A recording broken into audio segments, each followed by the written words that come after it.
Instagram, YouTube, português, espanhol, aqui na sala do Zoom, Facebook. Sejam todos muito bem-vindos.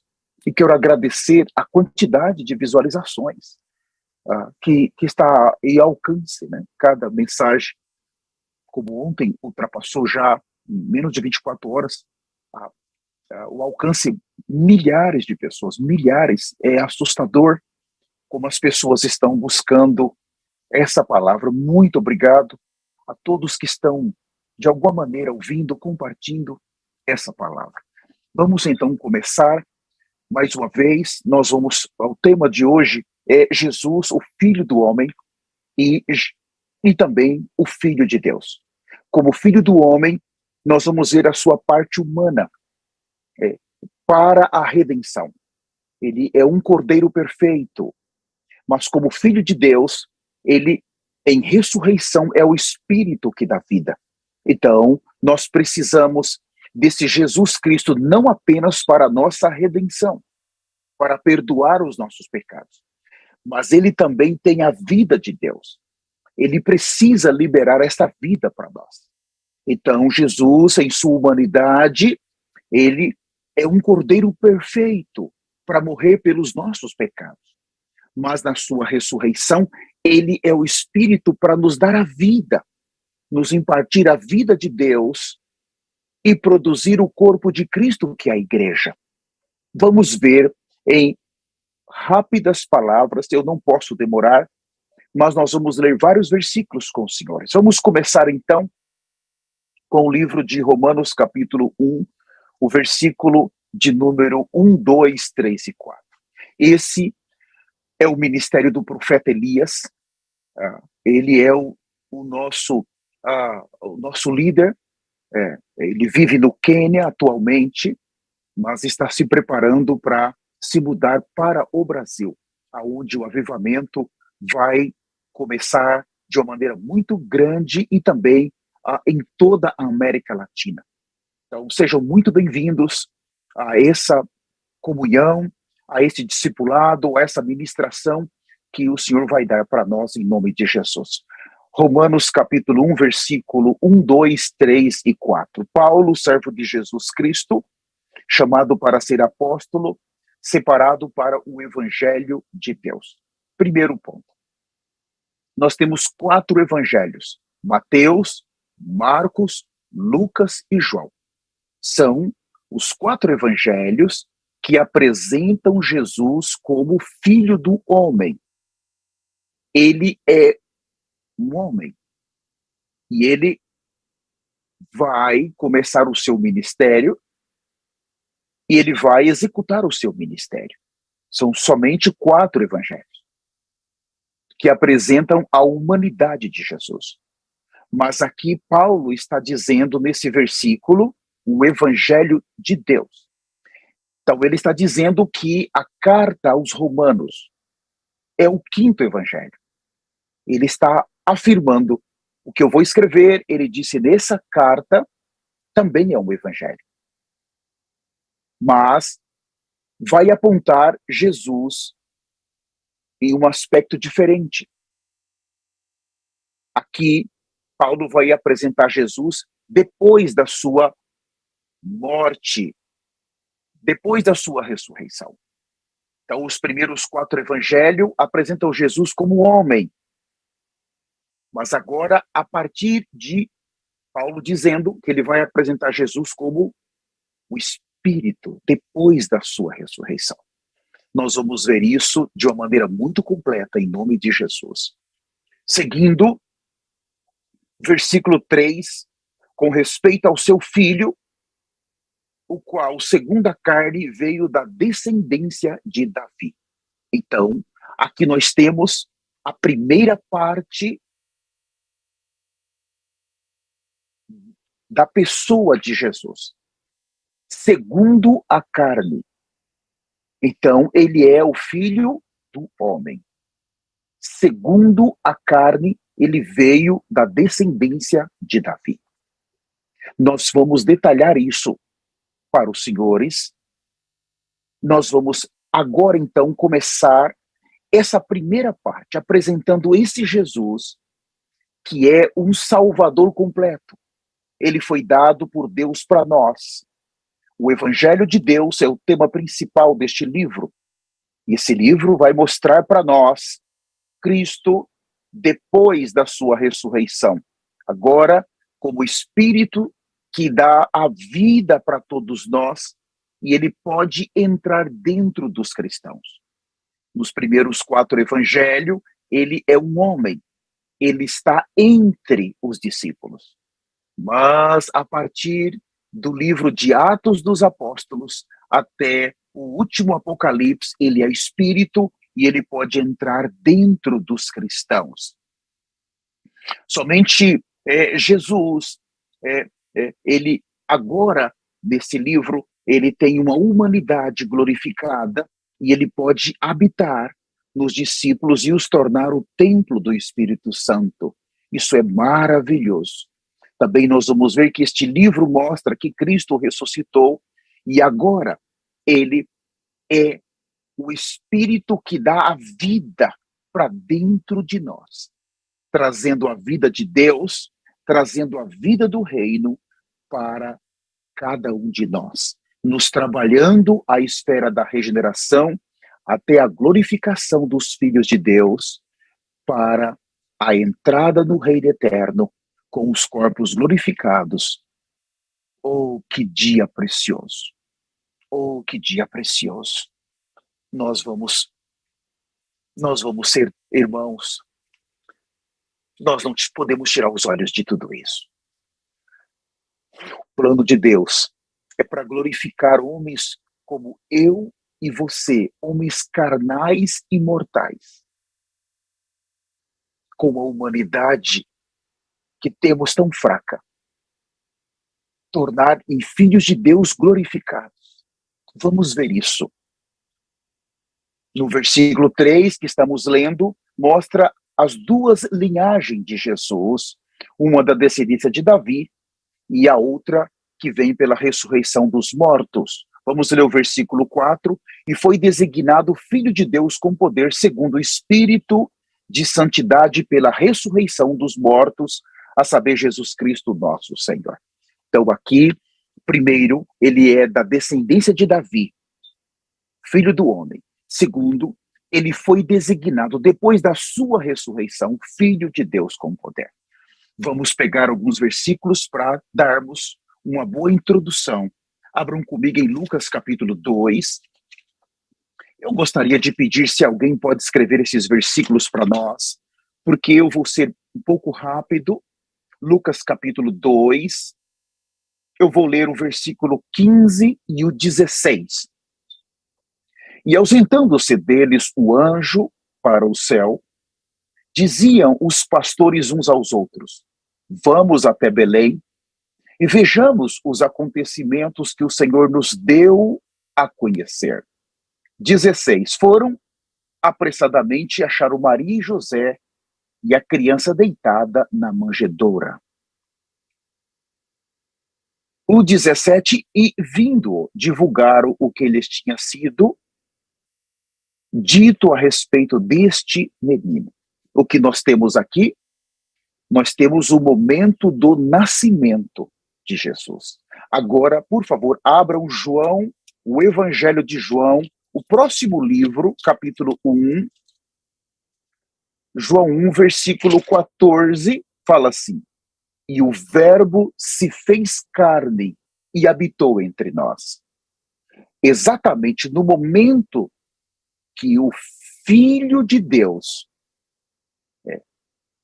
agora naquela manjedoura, está nascendo, quer dizer, o verbo, a palavra.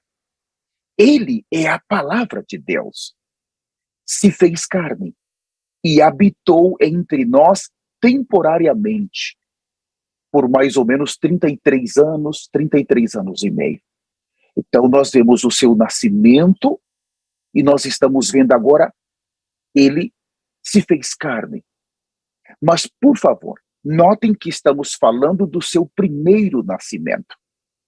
No seu primeiro nascimento, ele é o filho do homem vindo da descendência de Davi.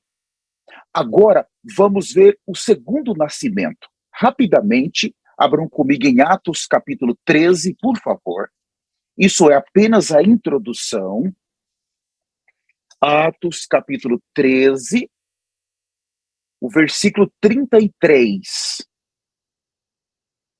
Atos 13, 33. E como Deus a cumpriu plenamente a nós, seus filhos, ressuscitando, guarde a palavra, ressuscitando a Jesus, como também está escrito nos Salmos: Tu és meu filho, eu hoje te gerei.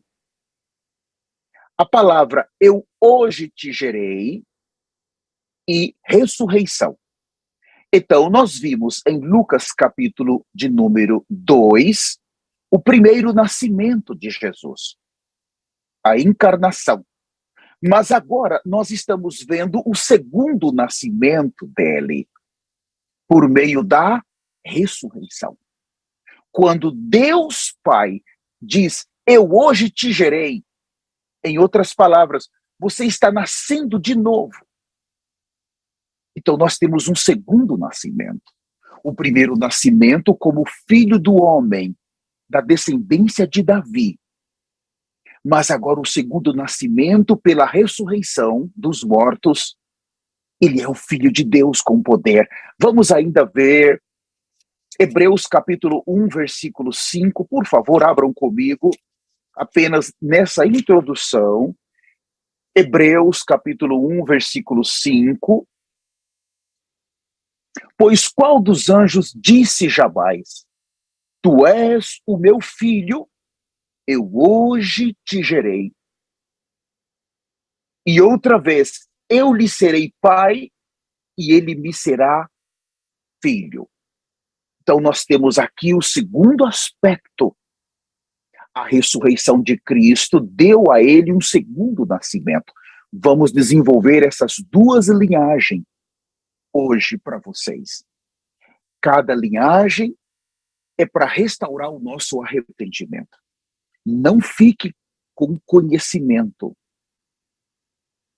Isso que está sendo transmitido é para nós nos arrependermos com mais realidade. A Bíblia é tão completa. No versículo 3, nós vemos então essa linhagem da descendência de Davi. Ele nasceu. E aqui fala, o verbo se fez carne. Eu quero trabalhar bem essa palavra com os senhores nessa noite. Segundo a carne é o pecado. A carne é o pecado. Porém, o Filho de Deus se fez carne. Como explicar isso? Em João 1,14 nós já lemos. Vamos ver essa parte carne agora. Isso é a parte do descendente de Davi. Somente a primeira parte. Agora vamos focar. Já terminamos a nossa introdução. Eu quero ler com os senhores agora e quero considerar essa palavra carne. O verbo se fez carne. É muito significativa essa palavra. Vamos abrir 1 Timóteo, capítulo 3, versículo 16. Eu não vou dar muito tempo para os senhores, mas se alguém escrever 1 Timóteo 3,16, evidentemente, grande é o mistério da piedade.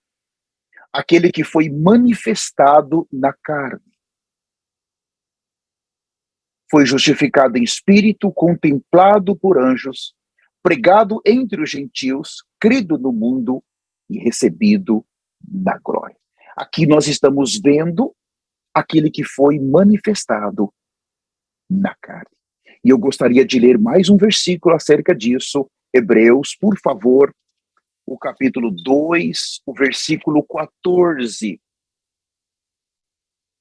Uma vez mais, Hebreus 2, 14. Visto, pois, que os filhos têm participação comum de carne e sangue, vírgula, destes também ele igualmente participou, para que por sua morte destruísse aquele que tem o poder da morte, a saber, o diabo. Então, nesse versículo, estamos vendo que o Filho de Deus, ele teve participação comum de carne e sangue. Ele teve essa participação, mas pouco a pouco nós vamos desenvolvendo isso. Por favor, se preparem. Ele somente tinha a semelhança da carne pecaminosa. Ele não tinha o pecado em sua carne. Como descendente de Davi, ele tinha um corpo, ele tinha carne semelhante a nós. Ele precisava ser um cordeiro perfeito. E eu quero ler com os senhores, segundo os Coríntios 5:21, por favor, abram suas Bíblias. Segundo os Coríntios, capítulo 5, versículo 21, fala assim: aquele que não conheceu o pecado, ele o fez pecado por nós, para que nele fôssemos feitos justiça de Deus. Paulo afirma, aquele que não conheceu. Mas em Romanos, capítulo 6, Paulo fala, e o 7, o pecado habita em nós.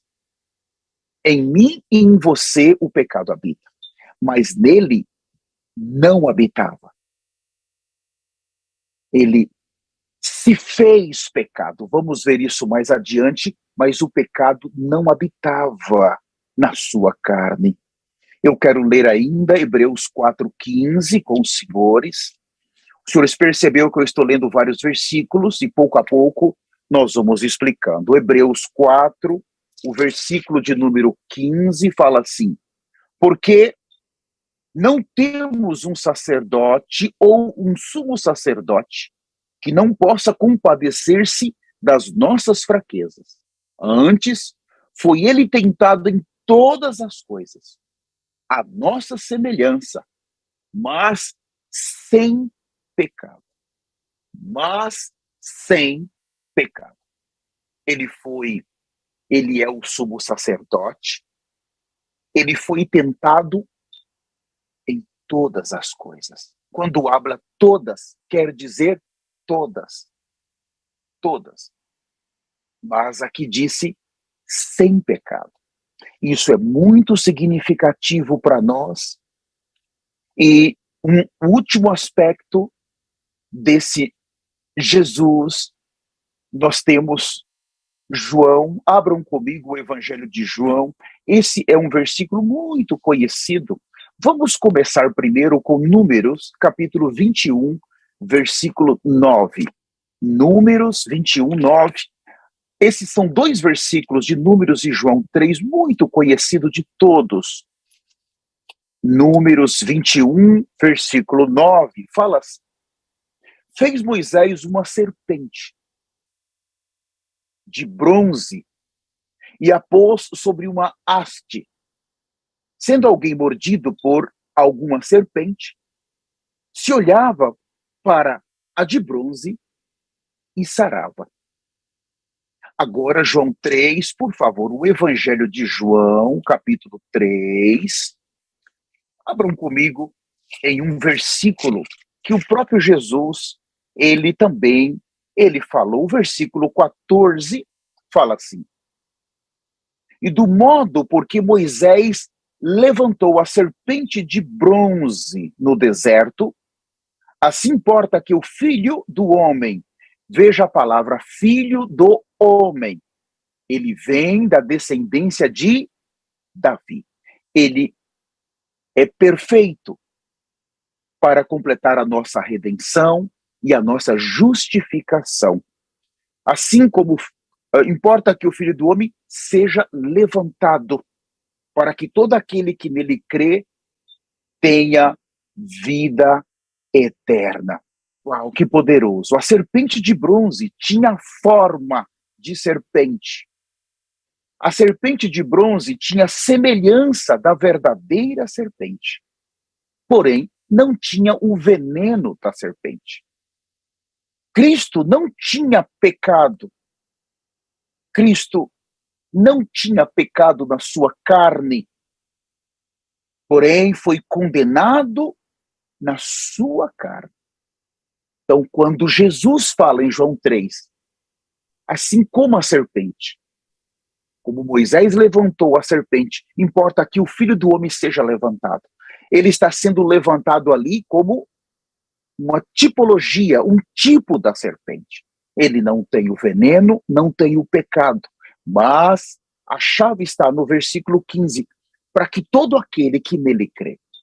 Os judeus pecaminosos e rebeldes, quando eles olhavam para aquela serpente, em profundo arrependimento, as serpentes continuavam picando eles, mas o veneno já não os matava mais. E Jesus está dizendo que, quando nós olharmos em profundo arrependimento para a cruz, o pecado ainda está em nós, mas ele já não vai ter mais poder para nos arrastar para o inferno. Oh, irmãos, isso é extremamente profundo. Aqui nós vimos que Cristo não tinha pecado, nós vimos que Cristo era um cordeiro perfeito, e ele viveu a sua humanidade nessa terra sem pecar. O único ser humano que não pecou vivendo nessa terra. Eu quero ler algo importante para vocês, que ele foi condenado na carne para destruir este poder em nós. Esse tremendo poder de Satanás. Abram comigo em Colossenses, capítulo 1, versículo 22. Os senhores podem seguir depois do livro de 1 Coríntios, 2 Coríntios, Gálatas, Efésios, Filipenses. Aí nós chegamos a Colossenses, capítulo 1, o versículo 22 fala assim: agora, porém, vos reconciliou no corpo da sua carne, mediante a sua morte, para apresentar-vos perante ele santo, inculpáveis e irrepreensíveis. No corpo da sua carne. No corpo da sua carne. Então nós vemos que a obra que o Pai está realizando no Filho do homem é uma obra perfeita. Totalmente perfeita, amados irmãos. E eu ainda quero ler com os senhores 1 Pedro capítulo 3.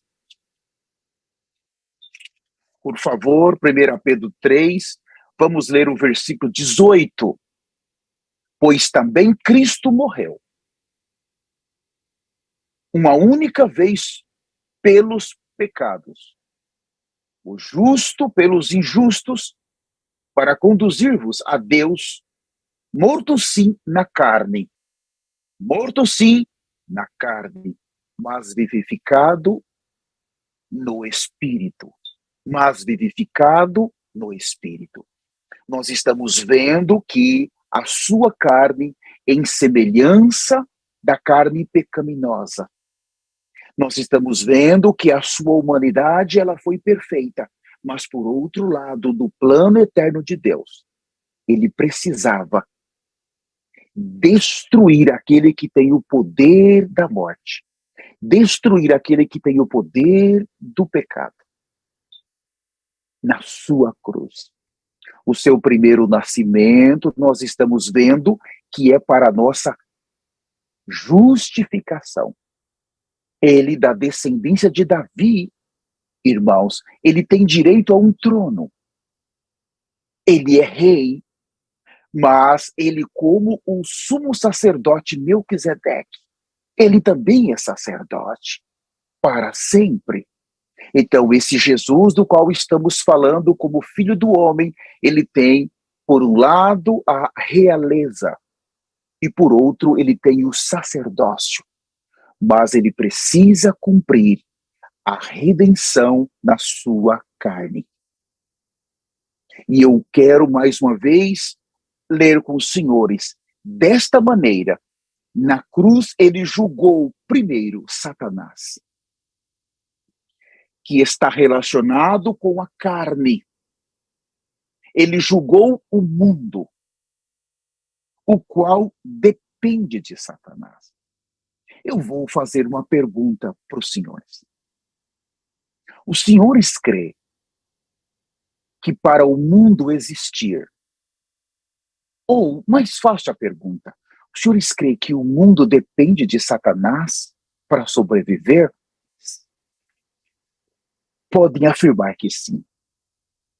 Satanás vai dar para o mundo o entretenimento, a moda, vai dar as comidas, vai dar as viagens, ele vai dar os filmes, ele vai dar tudo para o mundo.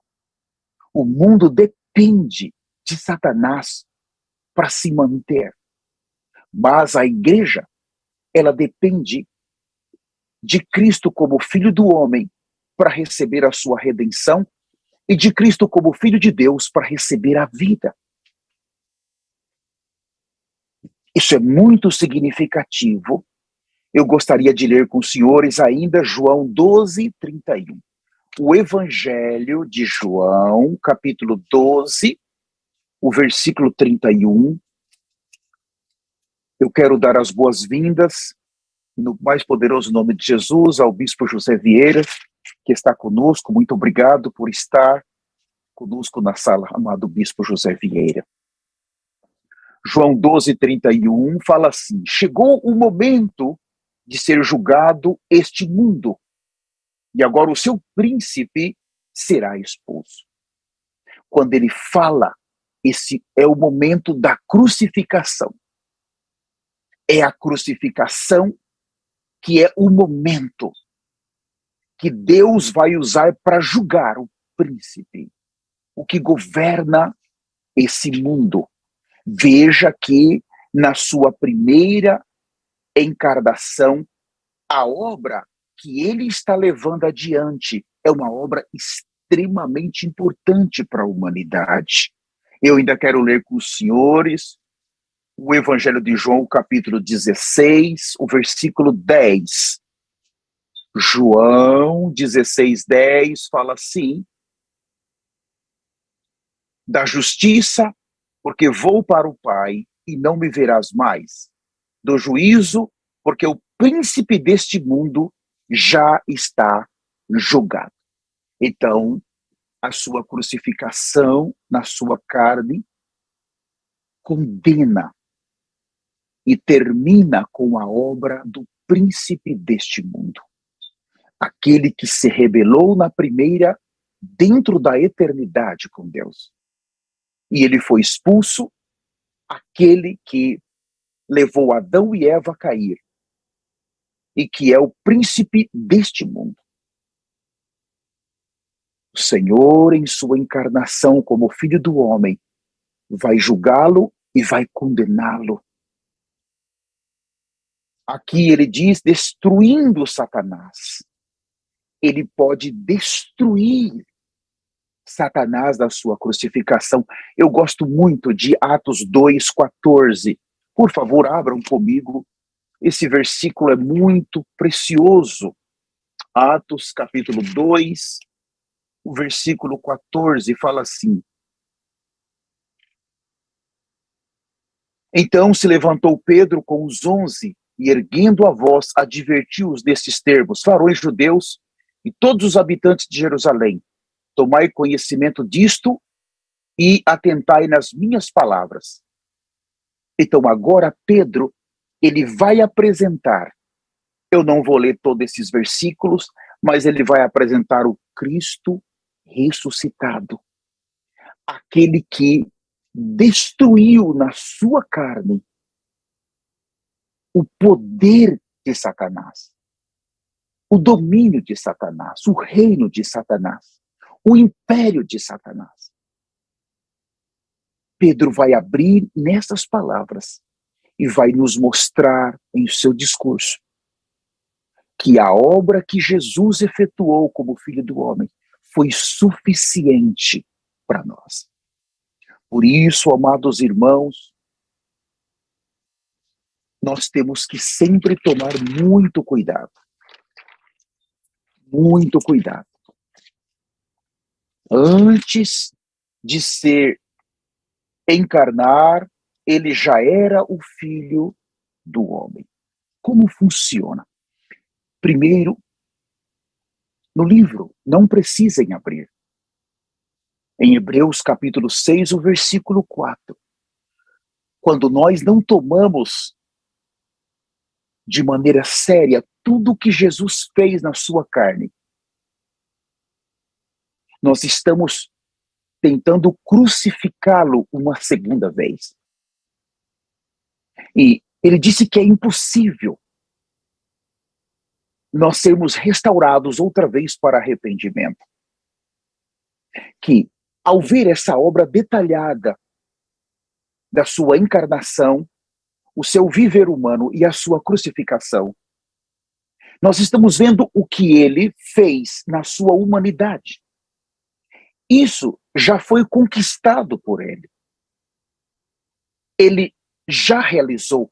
Isso está no passado. Todos os verbos estão no passado.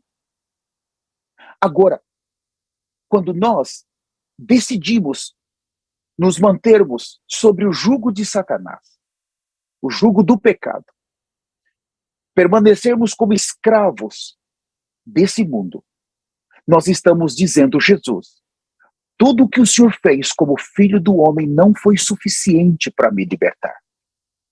O Senhor precisa vir e morrer uma outra vez. Isso é muito grave. Eu estou chamando a vossa atenção que essa obra já foi efetuada. Nós agora, quando nos arrependemos dessas maldades em nossos corações, nós estamos tomando essa obra como nossa pela fé. E nós passamos a viver por tudo que ele já fez. Agora, eu posso seguir um pouco mais. Antes de sua encarnação, ele já era o Filho do Homem. Eu preciso falar um pouquinho sobre isso. No versículo-chave, que nós lemos de Romanos capítulo 1, versículo 3 e o 4, fala que ele foi designado Filho de Deus. E nós olhamos os seus dois nascimentos. Mas é importante vermos que no Evangelho de João, capítulo 1, por favor, abram comigo João capítulo 1, o versículo de número 18 fala assim. O Evangelho de João, capítulo 1, o versículo 18. Ninguém jamais viu a Deus. O Deus unigênito, que está no seio do Pai, é quem o revelou. Então, esse versículo mostra que ninguém viu a Deus, mas o Deus unigênito. Quem é o Deus unigênito? Então, aqui nós vimos no versículo 14, João 1,14, o verbo se fez carne e habitou entre nós, cheio de graça e de verdade, e vimos a sua glória como de um unigênito. Então, o Deus unigênito é o Filho. Isso quer dizer que na eternidade passada ele já era Filho de Deus. Ele já era. Mas nós vamos ver a partir de agora o que aconteceu. Os elementos que foram acrescentados nele.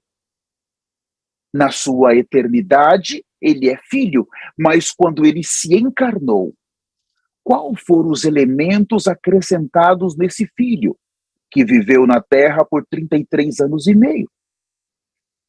Na encarnação, ele recebeu a carne humana, mas essa carne foi santificada, ela foi elevada quando passou pela morte e pela ressurreição. Sua natureza humana foi santificada, elevada e transformada. Então, em sua ressurreição, ele, oh, que lindo! Na sua humanidade, ele foi designado Filho de Deus com poder. Como funciona isto? Na eternidade passada, ele é o unigênito do Pai. Mas quando ele desce na terra, que ele recebe um corpo semelhante ao nosso corpo. Agora foi acrescentado um elemento que ele não tinha na eternidade passada. Ele nasceu de Maria. Foi concebido pelo Espírito Santo. Agora ele tem uma humanidade. Então nós temos a parte divina. Ele é filho de Deus. Mas agora nós temos a parte humana. Ele é filho do homem. Então agora ele tem a divindade, mas foi acrescentado a humanidade.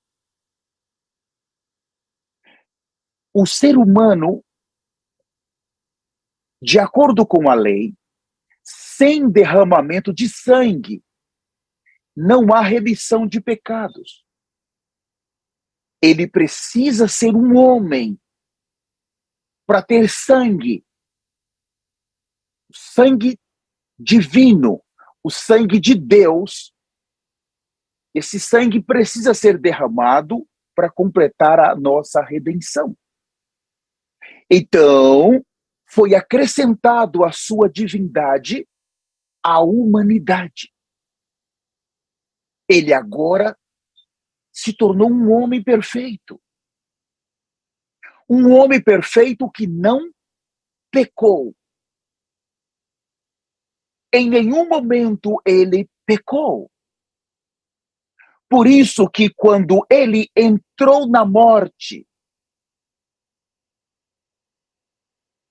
a sua parte humana, quando desceu, todos os que entravam na morte não podiam sair dali, por causa dos pecados que cometeram. Mas quando o Filho do Homem, este Jesus, ele entrou, o salário do pecado é a morte, não havia pecado nele. Isso quer dizer que foi checado. Lá no inferno, ele está aqui, fizeram festa, ele entrou, vamos ver quantos pecados ele tem. Não tinha nenhum pecado.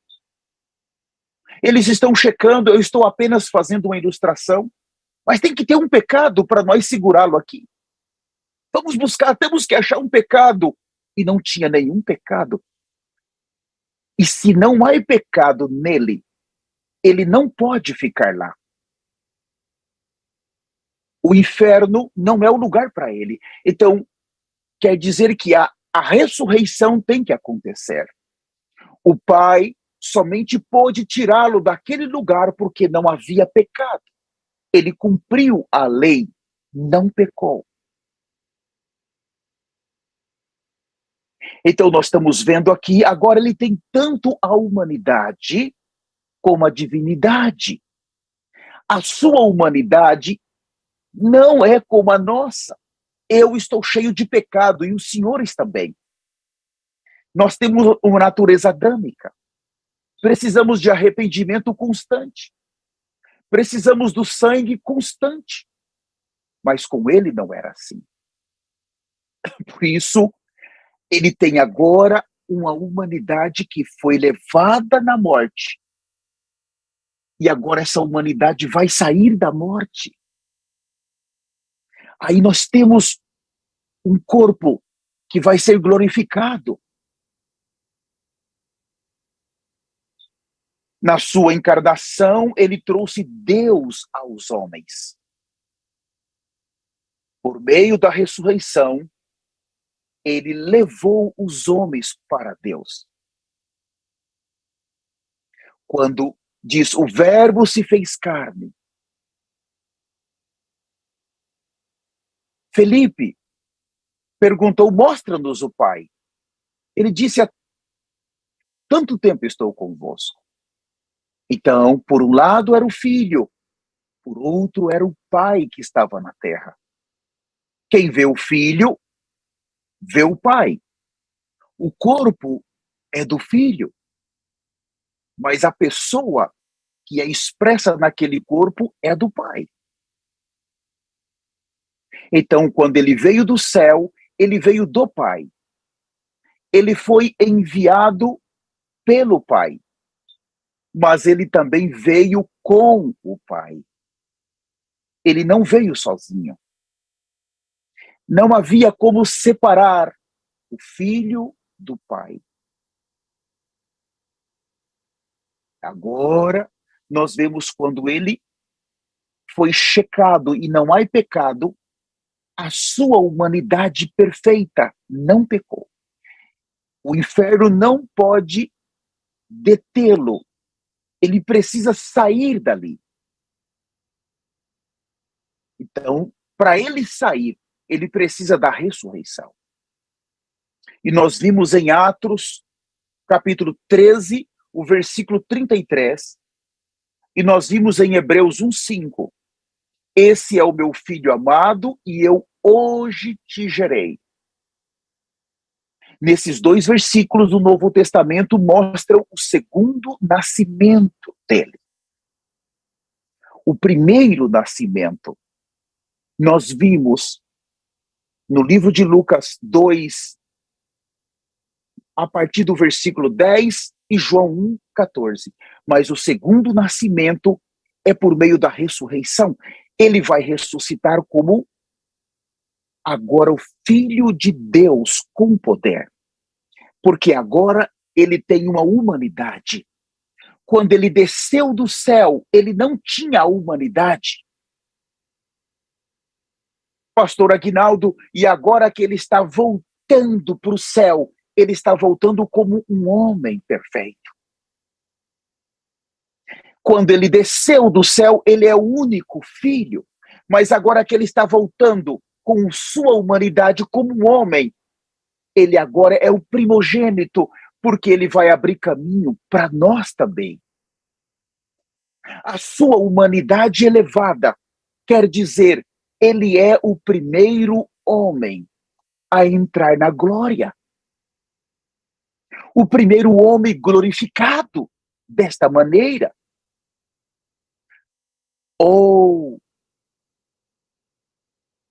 E aqui nós temos,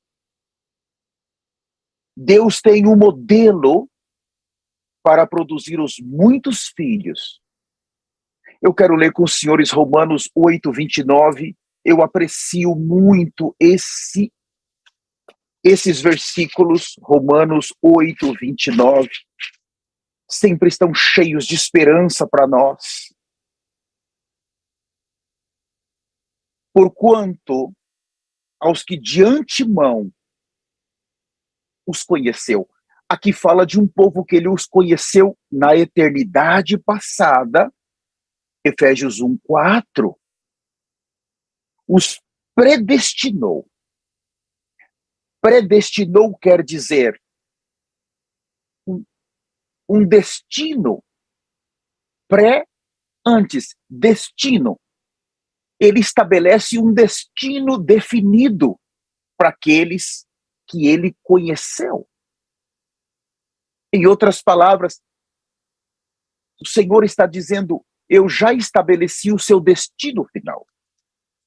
Para alguns é no inferno, para outros ele está dizendo, se você se esforçar, você vai entrar na eternidade. Ele agora, como Filho de Deus, em ressurreição, ele abriu o caminho. O Santo dos Santos, que representa o nosso espírito humano regenerado, está aberto para podermos entrar.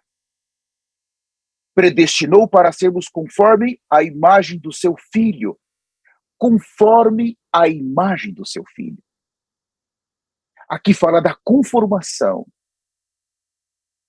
Irmãos, nessa segunda etapa, ele, como filho de Deus, como Espírito que dá vida, ele entra em nós para nos regenerar, para nos justificar, para nos, podemos dizer, santificar, para nos transformar, para nos conformar, até sermos conformados. A conformação quer dizer Cristo em nós.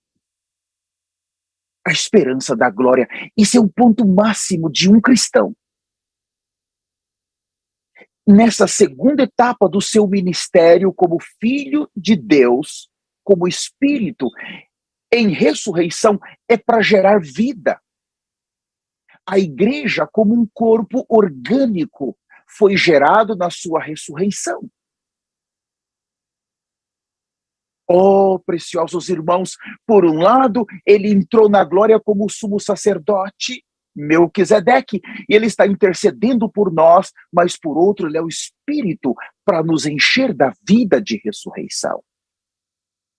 É essa vida que foi colocada em nós com poder,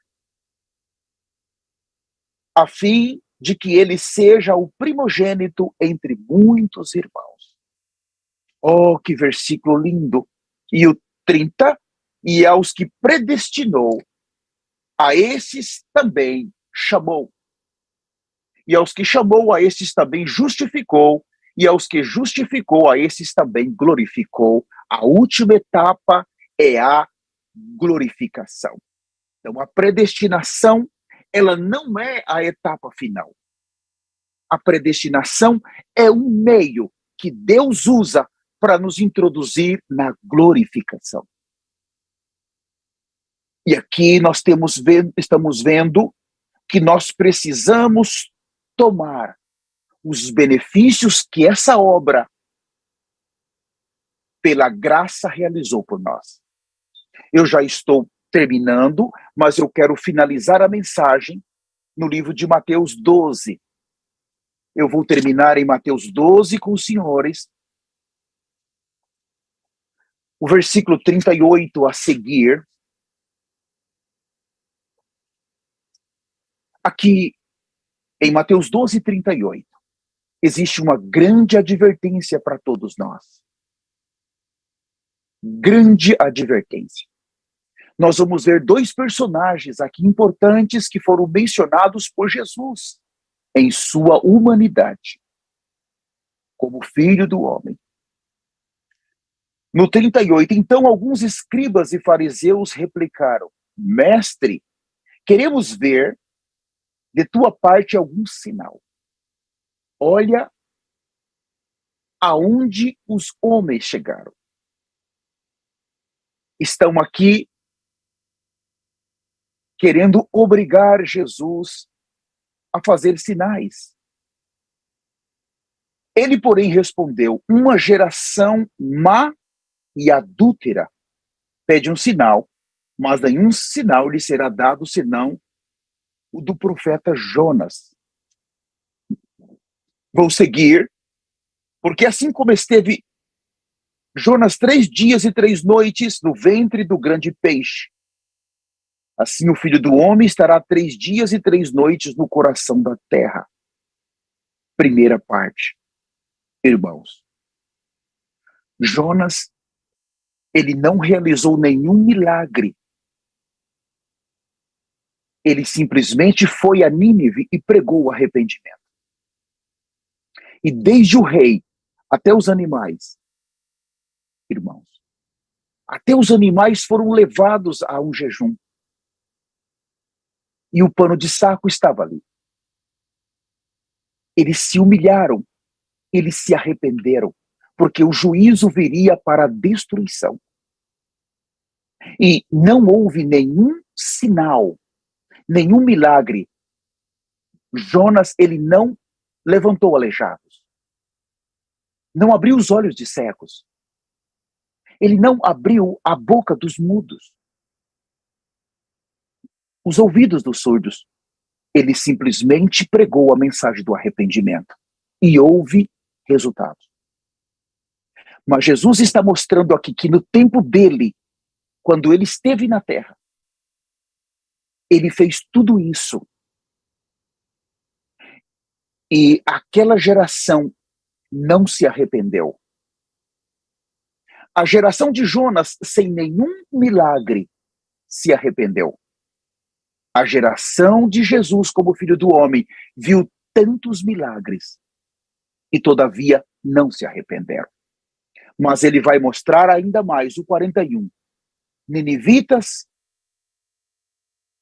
se levantarão no juízo, como esta geração, e a condenarão, porque se arrependeram com a pregação de Jonas. E eis aqui está quem é maior do que Jonas. Você percebeu que aqueles ninivitas, Jesus não está dizendo que vão ser todos aqueles 120 mil. Mas ali, vai ter um grupo muito grande que conseguiram, depois que Jonas pregou arrependimento, eles seguiram se arrependendo. Houve mudança na vida deles. E que eles vão condenar essa geração que eu estou e que os senhores estão, porque Jesus disse, aqui está quem é maior do que Jonas. Em outras palavras, Jonas não fez nenhum milagre, mas Jesus disse, eu estou fazendo. E vocês não crê, mesmo vendo os milagres. A multiplicação dos pães, os aleijados andando, os surdos ouvindo, o evangelho sendo anunciado e a incredulidade permanecendo. Então, aquela geração que se arrependeu sem nenhum milagre ver, vai condenar a geração que viu os milagres e, todavia, não se arrependeu. No versículo 42, a rainha do sul se levantará no juízo com essa geração e condenará, porque veio dos confins da terra para ouvir a sabedoria de Salomão, e eis aqui está quem é maior do que Salomão. Então aquela mulher, ela foi tão longe até Salomão. E Salomão falou do Deus dele. E ela creu. E Jesus está afirmando que essa mulher volta para o seu país e ela voltou arrependida. E ela mudou a sua vida depois que falou com Salomão. Salomão seguiu do pecado, mas ela não. E o Senhor está dizendo que ela vai se levantar. E porque ela creu, sem ver nenhum milagre, Salomão não efetuou nenhum milagre. Apenas falou as palavras de sabedoria para ela. Que por ela crer sem ver nenhum milagre, ela vai condenar toda a minha e a sua geração. Hoje, para vocês que não fazem parte do Ministério de Arrependimento e Santidade, que estão conosco nas plataformas, eu gostaria de anunciar, com grande temor, o Dr. David Auer, mais conhecido como profeta da chuva, o profeta do Senhor. Ele foi designado por Deus para uma missão extremamente importante. Por causa da redenção, do preço que foi pago na humanidade de Cristo, ele veio e ele está pregando o evangelho do arrependimento em toda a terra com poder. E há sinais nos céus, milagres na terra. Nós, desse ministério, nós vemos todo o tempo aleijados andando, cegos vendo, e todas as enfermidades debaixo da terra sendo curadas pelo decreto de cura que ele faz. Então, esses sinais e milagres que estão sendo operados por ele constantemente mostram dois itens. O primeiro, que o evangelho está sendo pregado com poder. E o segundo, que essa geração está vendo esses milagres e estes sinais e não estão se convertendo.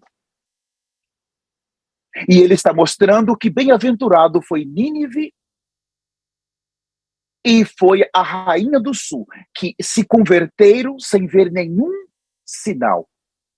E aqueles dois vão julgar a nossa geração. Mas hoje, os sinais e os milagres que estão sendo operados por Deus por meio do ministério do Dr. David Auer vai condenar esta geração.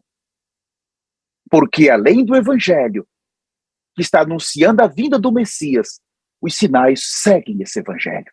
E a geração que representa as pessoas que vivem agora não estão crendo e não estão se arrependendo. E eu quero finalizar a minha palavra dizendo: se arrependam dos seus pecados. Os pecados podem nos condenar, porque nós estamos vendo os milagres. Quer dizer que o arrebatamento vai acontecer. Nós estamos vendo o precursor que está preparando o caminho para a vinda do Messias com sinais, milagres e grande poder. A glória que caminha junto no seu ministério. A nuvem de Deus que está sobre o seu ministério. Tudo isso mostra que o arrebatamento vai acontecer. Se a nossa geração pudesse crer sem nenhum sinal, seria melhor. Mas por causa da redenção, Deus está permitindo que as folhas da árvore da vida, que eram para ser usadas somente durante os 1000 anos, e a Nova Jerusalém, Deus está permitindo que as folhas elas sejam usadas agora para a cura das nações e dos povos. Para que nós possamos crer que o tempo acabou e que o Messias está vindo. O arrependimento é o grande tesouro. Nós temos ele como filho do homem. Nós vimos que ele preparou toda a redenção para nós. E agora ele, como filho de Deus, ele pode nos dar a vida de Deus. Em outras palavras, Deus preparou um plano completo para nos salvar. Agora, ele está nos dando os milagres e os sinais que nós estamos vendo com esses olhos carnais e imundos, para que nós creia no mensageiro e que nós receba a mensagem que está sendo falada e nos preparamos rapidamente para a vinda do Messias. Eu quero finalizar. Se você quer receber a Jesus Cristo, se você quer se reconciliar, por favor, repita comigo essa oração onde você estiver, com temor, no mais poderoso nome de Jesus. Senhor, meu Deus, eu reconheço que a tua palavra é santa. Eu vi no livro de Romanos, capítulo 1, o versículo 3 e o 4, que Jesus Cristo, ele veio da descendência de Davi como homem. Ele não pecou. Ele teve um viver humano elevado. Ele foi o Cordeiro perfeito. E ele morreu para me salvar. Mas eu também vi que ele levou na sua morte o pecado. O príncipe desse mundo levou o mundo e ele venceu também a morte. Todo jugo que me oprimia e me condenava, ele levou. Mas eu também vi que ele ressuscitou. E em sua ressurreição, ele gerou a nova criação, que é a igreja. E eu posso receber a vida de Deus. Meu Senhor, ao ver tudo isso, eu me arrependo dos meus pecados. E eu te recebo como meu Senhor e Salvador. Guia os meus passos para a eternidade. Me ajuda eu viver uma vida de arrependimento. Me liberta, Senhor, completamente do mal, do pecado. Me liberta de Adão. Me faça ter uma vida santa e justa, até o arrebatamento. No mais poderoso nome de Jesus, hoje eu nasci de novo. Se você fez essa oração, seja muito bem-vindo, no nome de Jesus. E eu quero dizer para vocês que estão em nossas plataformas também, se você quer saber mais sobre o ministério, por favor, entre em contato conosco. Nós podemos te ajudar e te orientar em tudo, está bem? E eu quero pedir para que você dê um like nessa mensagem, para que você comparta com outras pessoas, para que nós possamos evangelizar mais. Eu despeço de você que está no Insta, no YouTube e no Face, em todas as nossas mídias. Deus abençoe vocês, no mais poderoso nome de Jesus Cristo.